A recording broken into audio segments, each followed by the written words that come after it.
व्यवस्था को लेकर क्या कुछ कहेंगे?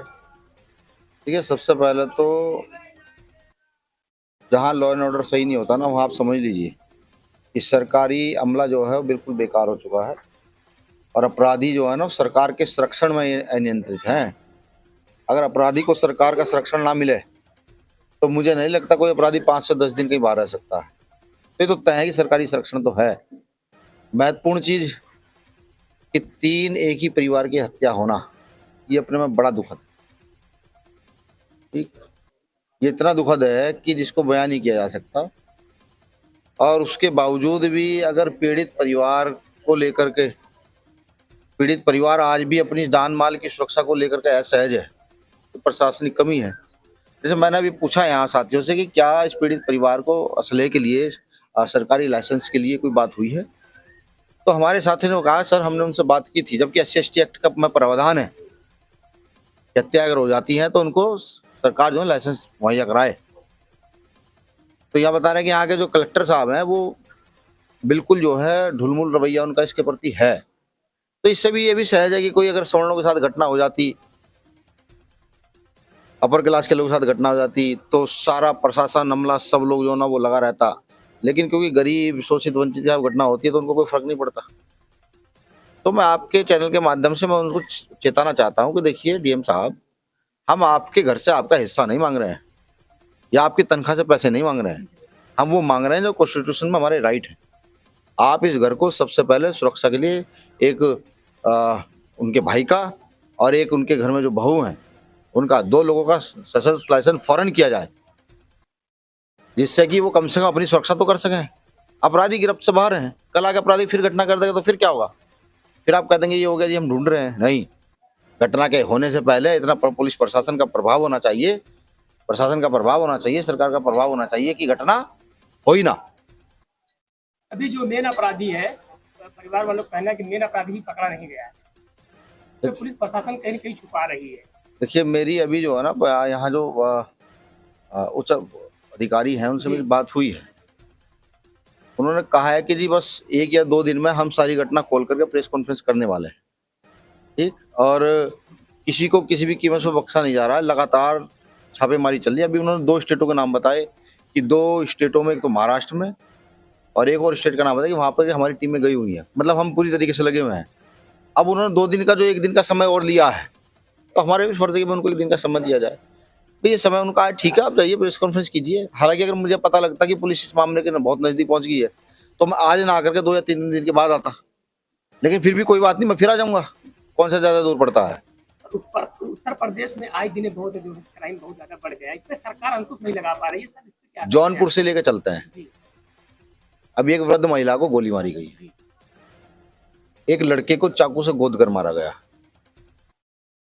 इस प्रकार की घटनाएं बड़ी पैमाने पर बढ़ रही हैं और ये घटनाएं जो है भारतीय जनता पार्टी का पब्लिक के लिए प्रसाद है कि तुम हमें वोट देते रहो, हम तुम्हें ये हत्याएं बलात्कार इसका प्रसाद देते रहेंगे।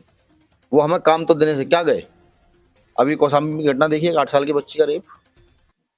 ठीक, रेप के बाद मुकदमा और रेप करने वाला जेल। लेकिन जैसे ही बीजेपी के लोगों के फोन आते हैं तो फौरन वो चीजें बदल जाती हैं।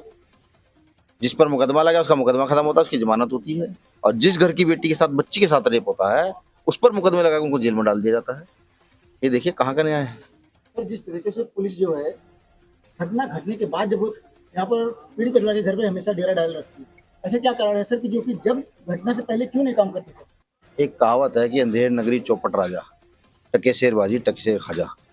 जब हमारे राजा ने आंखें बंद कर ली हो, तब इस देश को चलाने वाले, प्रदेश को चलाने वाले जातिवादी मानसिकता रखते हो, वो सिर्फ एक जाति का भला करना चाहते हो, तो वहां से लेकर ऊपर से लेकर नीचे तक का लॉ एंड ऑर्डर बिगड़ जाता है। ठीक है, मैं आपके चैनल के माध्यम से सिर्फ एक ही बात कहूंगा कि भीम आर्मी को जिस दिन मौका मिलेगा उस भीम आर्मी बताएगी लॉ एंड ऑर्डर क्या होता है। अगर अपराधियों की रूह ना कांप गई, मैं कहता हूं कि अपराधी कहीं भी हो वो देश छोड़ के भागा यहाँ से, नेपाल, बर्मा, चाइना भागेगा यहाँ से, यहाँ नहीं रहेगा।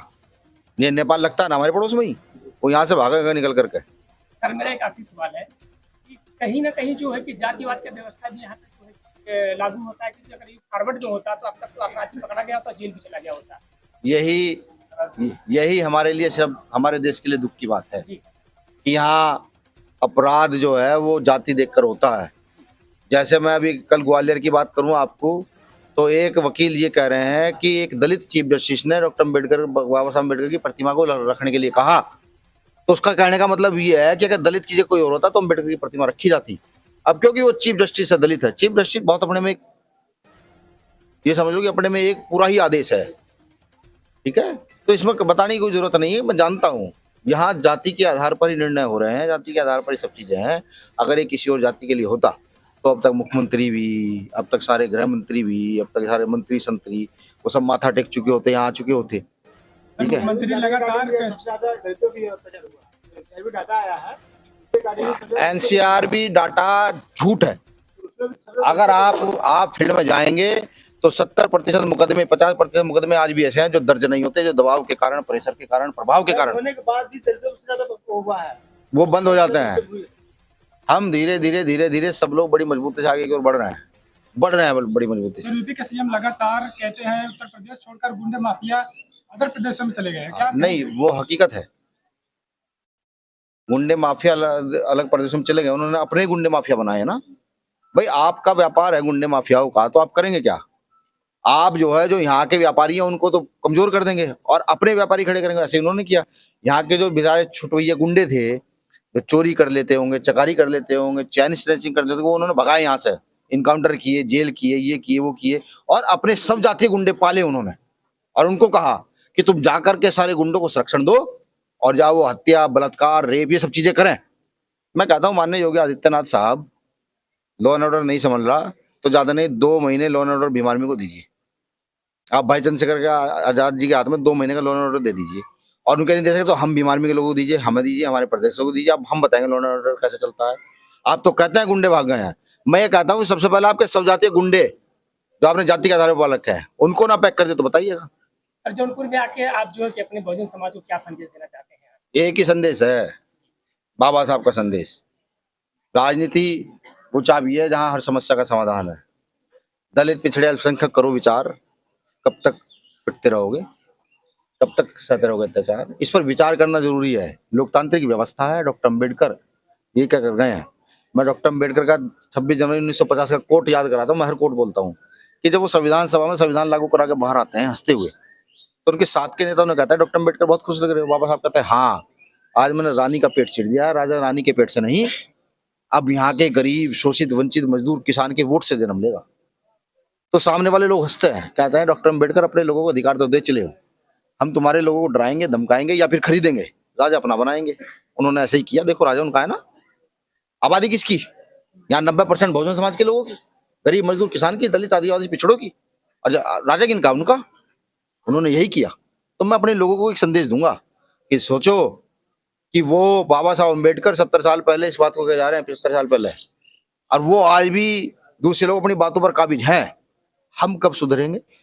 हम कब अपना दल, अपना बल और अपनी समस्या का हल निकालेंगे?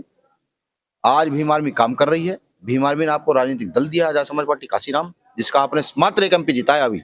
उस एक MP ने, जिनका नाम भाई चंद्रशेखर आजाद है, उन्होंने पूरे देश में आकार मचा रखा। हर घटना पर, हर व्यवस्था पर सबसे पहले कोई बोलता तो वो बोलता है। तो समझिए ना, जब आपने एक आदमी जीता